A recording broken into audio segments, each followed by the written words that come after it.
Каждую неделю занимаемся с психологом, то есть это индивидуальное занятие вот в игровой форме. Все для того, чтобы забыть тот страшный день. Месяц назад в Кукмаре прямо на детской площадке бродячая собака сначала вцепилась в двух мальчиков, искусав им руки. Затем набросилась на 5-летнюю Азалию, разорвав ей лицо. Сколько малышке предстоит залечивать психологические травмы, не могут ответить даже специалисты. Через полгода предстоит пластическая операция. Мы сейчас очень боимся даже выходить на улицу, то есть страх огромный.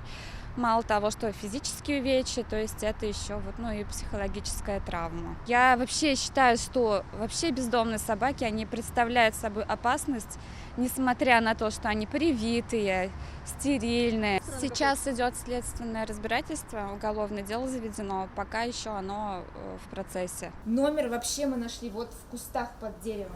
Еще один вопиющий случай произошел буквально накануне в Зеленодольске. Там стая бездомных собак ночью разодрала машину у детской больницы. Сфотографировав все эти повреждения, я отправилась для того, чтобы в здание, чтобы позвонить в полицию. После этого стая собак вернулась снова, продолжили крушить автомобиль, окончательно оторвали кусок бампера.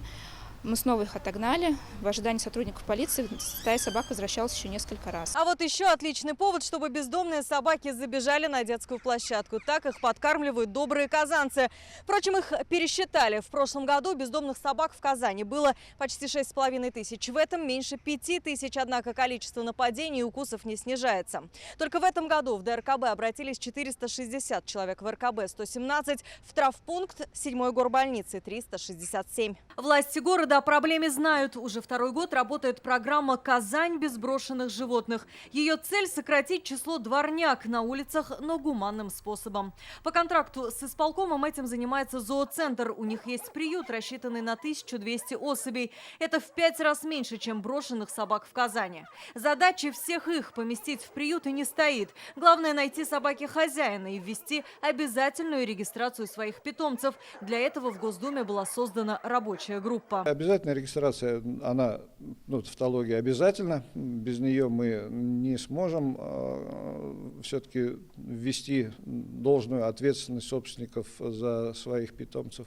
Потому что, к сожалению, нередки случаи, когда и собаки на самовыгуле, и, кстати, такие собаки, они опаснее, чем чисто бездомные собаки. В диалоге с зоозащитниками, с неравнодушными жителями Казани, с ветеринарами, другими специалистами мы системно анализируем ситуацию, мониторим ее, обсуждаем и системно работаем, в том числе и по нормотворчеству. Возвращаться в 90-е, когда дворняк просто отстреливали, горожане не хотят. Но братьев меньших боятся, а за страхом личный опыт. Я несла продукты, она напала и вырвала сумку у меня.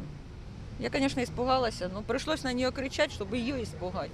Приюты им устраивать, это лучше всего. Собака нападала чуть-чуть, а там, ладно, слава богу, машина проезжала, это мне спасла. Около школы они ходят, в сад, около сада ходят. Приют делать надо, наверное. Я думаю, стерилизация, прививки, но ни в коем случае не убивать. Еще один интересный факт. Потомство одной пары собак за 10 лет способно превысить 60 тысяч особей. Важно, чтобы животные не оказались выброшенными на улицу. Уже 2 года ученики столицы осваивают программу в ответе за тех, кого приручили. А казанцы активно участвуют в акции «Лапа дружбы». Они забирают собак из приюта. Только за последний год четвероногого друга приобрели 1000 человек. Алия Хайрудинова, Алмаз Зиединов, ТНВ, Казань.